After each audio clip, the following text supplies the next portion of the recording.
Hello, I'm Julie Swenson, Managing Director of Forward Theater Company in Madison, Wisconsin. And I'm Mike Fisher, theater writer and dramaturg. I'm Jen Uphoff-Gray, founder and artistic director of Forward Theater Company. And this is Theater Forward, a twice-monthly conversation about theater from a local, regional, and national perspective. From Madison to Manhattan, we're excited to share insight into our own company while exploring issues surrounding theater in the Midwest and around the country. Welcome to episode 74 of Theater Forward. Hello. Great. Good to be here. In this episode, which is going to drop right around Valentine's Day, we are going to be talking about our favorite plays and theatrical experiences dealing with love. And who better to have this conversation with than a bunch of fellow theater artists and lovers that I love. And Mr. Fisher, I'm going to let you kick it off with one of your favorite. So many. But of course, those of you who have listened to this podcast know that I want to start with a musical. To me, this is the greatest musical about love ever written. And I'm going to pick 3 songs from it because they're also damn good. And it's Company by our recently departed Stephen Sondheim. The 3 songs that I chose were Sorry, Grateful, Marry Me a Little, and Being Alive. And all 3 of them in different ways talk about very honestly, I think, about it's a musical about marriage. Sondheim was very emphatic about that when people tried to say it's about all these other kinds of things. And it's about that, the fact that it's not all perfect.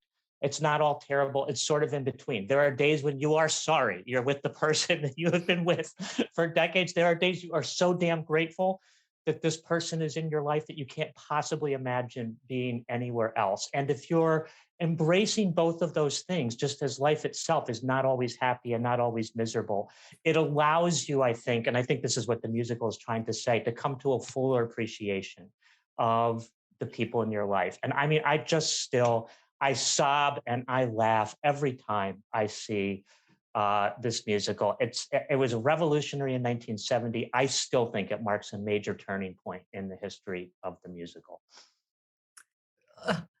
I want to go on to how often it's the people in the plays that make this resonate for us. And I want to talk about the play Mary's Wedding, which I think is gorgeous. Young girl falls in love, on the farms of Canada, falls in love with a man who is going to go fight in World War I, and their relationship. And then, kind of a twist at the end, but this beautiful, beautiful love story. And I had first seen it at Next Act Theater with Georgina McKee and Braden Moran and fell in love with it, fell in love with them, fell in love with the play. And then I saw it at American Players Theater with Nate Berger and Laura Rook when they were just starting to date, when the flickers of their relationship were starting. We all, if you're, this kind of thing, everybody talks in theater and amongst each other. They're now married, those 2, but seeing that gorgeous love story performed by 2 people who were falling in love in real life. Magic and beauty. I remember driving out to review that one, and I was sort of like, I'm not sure I really want to see this play again. I had found it sort of sentimental the first time I saw it at Next Act, and it could have just been me. This is not a comment on the production, but I agree, Julie. I walked out of there, and I did not know, because I'm not in the know, like all you theater folks are, that the 2 of them were falling in love. I walked out of there just floored. I mean, absolutely floored. One of the highlights of that year for me in theater. Mm-hmm. I'm still, going back to the fact, and it's so perfect and wonderful, Mike Fisher, that the first love story you wanted to talk about was Company, which is, and I agree with you, it is a brilliant and sophisticated and truthful musical about what it means to be in a relationship. And it's much more real than a lot of the greeting card versions that we frequently see on stage. But it's so you and so perfect that is your I'm not sure taking company it as is a overall a compliment. love story. I love that. Well, and I love too, Julie, that you talked about that production of Mary's Wedding, because it led me to one of the things that I was thinking about approaching this idea of the great love stories in theater, because one of the things that I really value about our theater community here in the Midwest is how many married or partnered couples there are of theater artists. I cut my teeth personally working in New York City. And yes, there are theater couples there as well, but it's a lot less common. I mean, for financial reasons, if nothing else, most of the people that I knew in the theater were not partnered up with someone who was also in the theater. Mm-hmm. Plenty of exceptions to prove the rule, but that tended to be the case. And when I moved back here in 2005 and was getting to know the professional theater environment around here in Madison and Milwaukee and Dark County and at APT, getting to know all of the people involved, it just felt like this constant stream of, oh, they're married to each other. Oh, they're married to each other. Right. Oh my gosh, they're married to each other. And it's that's a beautiful love story to me. I mean, it's something about, the economics of, regional theater and that people could do that. But I also think about, the incredible work and the privileged opportunities I've had to see artists who are partnered in real life Mm-hmm. do beautiful work on stage. And that leads me to one of my, again, I'm going to be very on the nose with this topic of love stories and think about a production that Forward did in our third season, which was titled Love Stories. And it was a project that I had actually worked up in my early New York days. I self-produced it at a teeny tiny off, I don't know how many offs, Broadway, black box space. But it was pairing together 3 short one-act plays, all of which had been written in the 1930s, and all at depicting different stages in a marriage. One of them was Shaw's Village Wooing, which is about a couple moving towards an engagement. One was Dorothy Parker's Here We Are, which remains one of my favorite pieces ever. Just hilarious. You will hear me frequently going, well, here we are, aren't we? About a couple leaving on their honeymoon. And then, for something a little different, Bertolt Brecht's The Jewish Wife. And that's about a marriage coming to an end because of, Berlin in the 1930s. You can imagine the circumstances.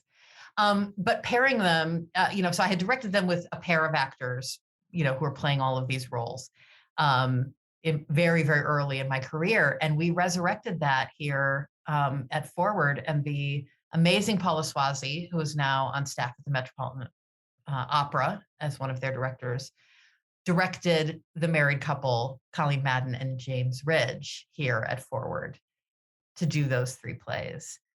And it was one of the most meaningful evenings I've had. Well, many evenings, I saw it many times, but just it was gorgeous. And the fact that they were married added so much texture and depth to this evening, thinking about the highs and lows of choosing to spend your life with someone. That was Jen Gray. You plucked one right off my list. I think this is always going to be one of my very, very favorite Forward shows. I can see it as though it were yesterday.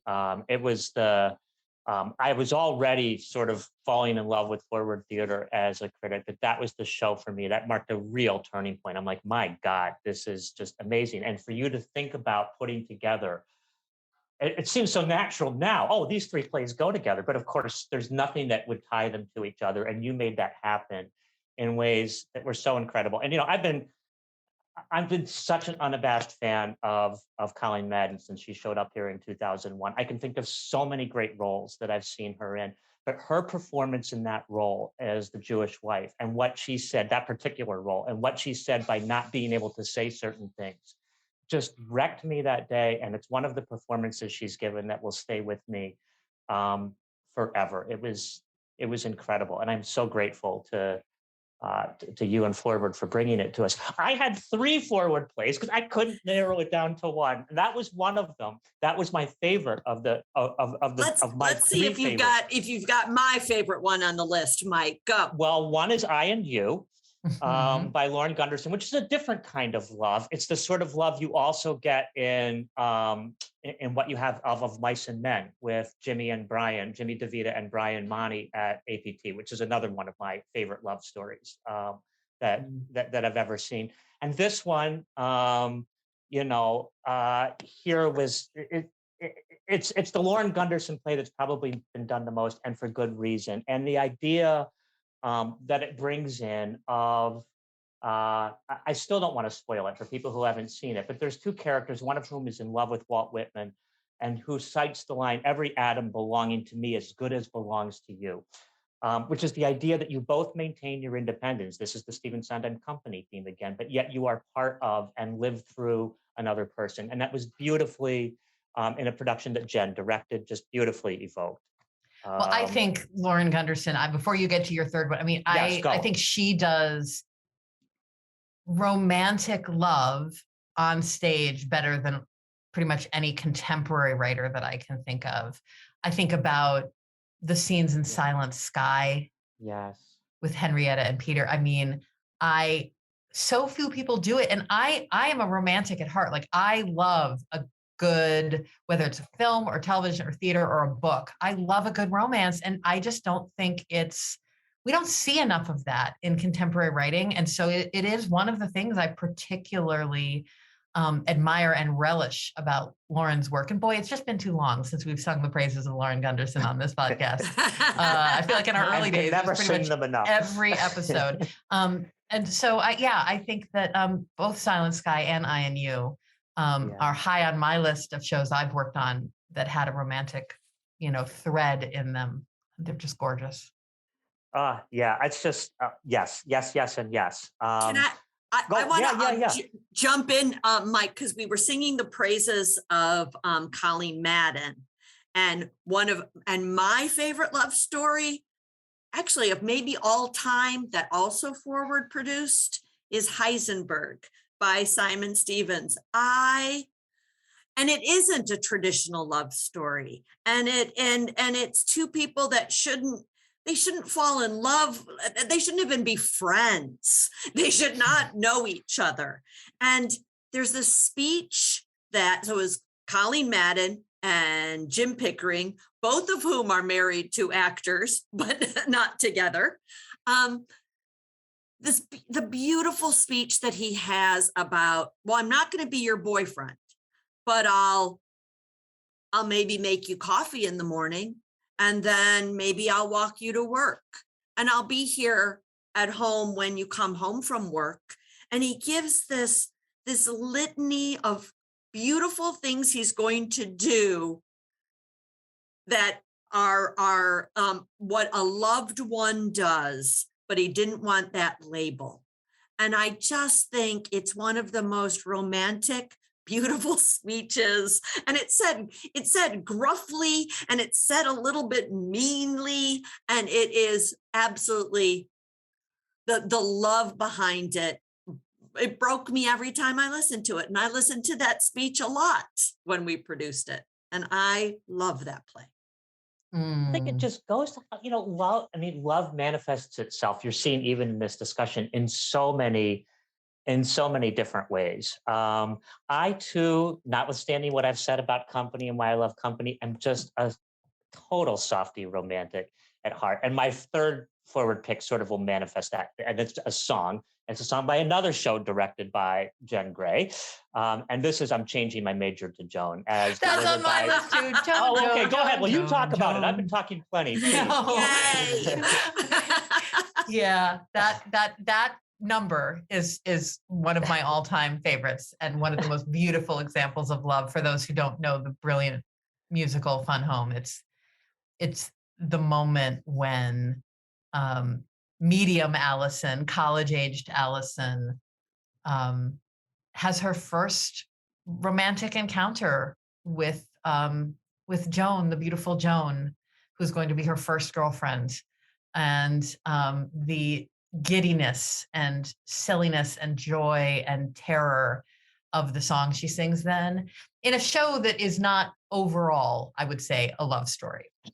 It is a play, a musical about many, many things, some of them quite traumatic. But this number is just the joy of first love. And we were also lucky enough too to have the incredible Rachel Zintek sing that song.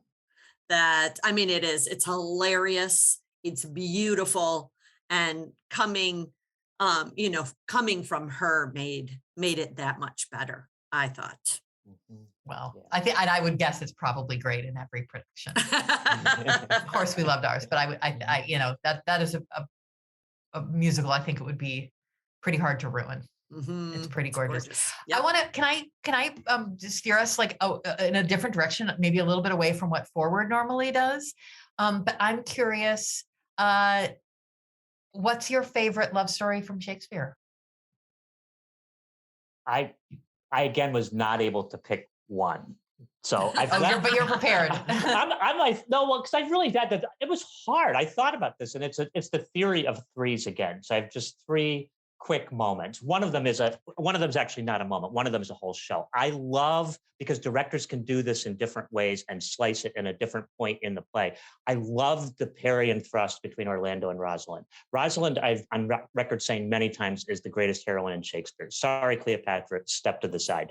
And the way in which she sort of plays with it, the way the two of them play with each other, where at some point they're both in on the game, that they're talking about each other and not these fake characters, is so delightful and so true to the way early courtship works. Julie, exactly what you were talking about in Heisenberg, where you're sort of saying one thing but meaning something else. So that's one.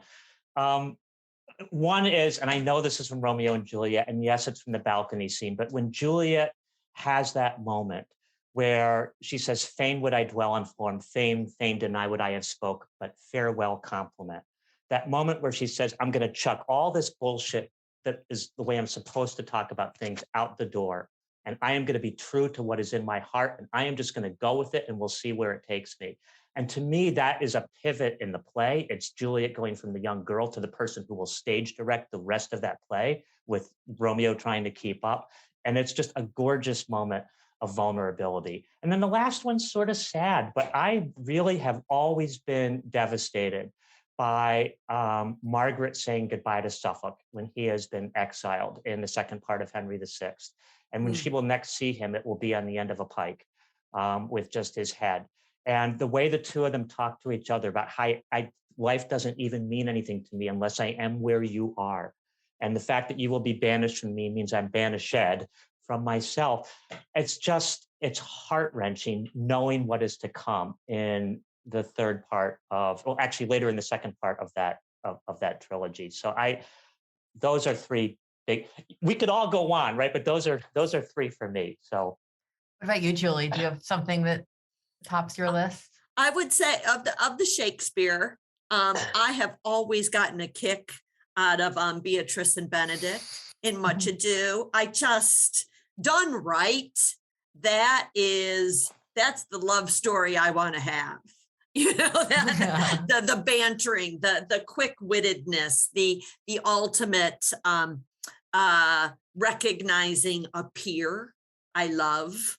I find the most heartbreaking love story is Othello, because I believe he really, really does love her, and genuinely does, and it's the tragedy of how that, for a lot of reasons, could not be. That always breaks my heart.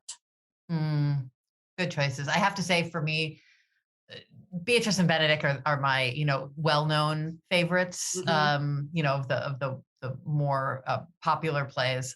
Because I'm with you. When you add the humor to a good love story, that's gold in my book. So they will always be my favorites to watch. But for me, one of the most gorgeous expressions of committed love, uh, but one-sided in all of Shakespeare is the jailer's daughter in Two Noble Kinsmen. Oh, And her, I won't recap the play for those who don't know it, which I'm guessing is most people, because most people don't know it. But long story short, there's these the two noble kinsmen are these cousins, and there's this whole back and forth that the leading characters can't decide. Oh, they're both great. I kind of don't know which one I like better, and all that. And the jailer's daughter, who doesn't even have a name of her own, knows exactly who she's in love with and why, and puts herself out there and herself at risk and her family at risk for this man that she has absolutely fallen for. And it is unfortunately not requited, and she's not dealt with well by the world of the play, but it is such a pure, gorgeous expression of deeply felt love. I adore that character. It's one of my favorites. Jennifer, you are a romantic. My God. I am. Betrays her own father for this. So. Yeah. I haven't read that play in a million years. I obviously need to. It's one of my favorites. I wish more people would do it. I think it's completely gorgeous. And the women's characters, it's like there's 6 women. 2 of them are Amazons. 3 are these like avenging widowed queens, and the jailer's daughter. I mean, it's just delicious. All right, the women in Shakespeare get all the best stuff, and Beatrice even gets the best lines in Much Ado. Since we're on a Colleen Madden fest today, that production with her and David Daniel was so great, just so great, because it captured the sort of the darker side of the play. And that was something that was really important to David Frank, who directed it, but also sort of lifted up in all the ways, Jen, that you rightly love, the humor that was there. And the two of them, who have known each other forever, really were able to bring a ton to it. Yeah. One of the things that I'm having just recently complained that not enough people are writing love stories for the stage right now. I will say what's been pretty beautiful to see is how many different kinds of love stories have been finding their way onto theater stages in the last couple of decades. Sort of post-AIDS crisis, or sort of starting with the late years of the AIDS crisis, seeing gorgeous queer love stories written for the stage.